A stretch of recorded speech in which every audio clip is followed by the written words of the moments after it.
December একটি মেয়ে টিউশনে থেকে বাড়ি ফেরার পথে কিছু যুবক সেই মেয়েটিকে উত্ত্যক্ত করে এবং হাত ধরে টানাটানি করে বলে অভিযোগ। গতকাল সন্ধ্যায় এই ঘটনাটি ঘটেছে। সন্ধ্যার পর থেকে এই ঘটনা নিয়ে এলাকায় উত্তেজনা ছড়ায়।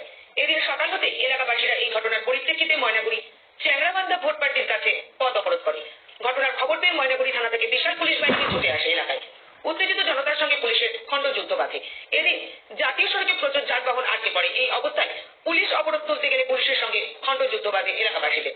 পুলিশ এই ঘটনায় জনতার দিকে লাঠি নিয়ে তেড়ে গেলে এলাকাবাসীরা পাল্টা বোতল, পাথর এবং অন্যান্য জিনিস দিয়ে আক্রমণ করে পুলিশের দিকে। এই ঘটনায় পুলিশ নিরাপত্তার জায়গায় চলে যায়।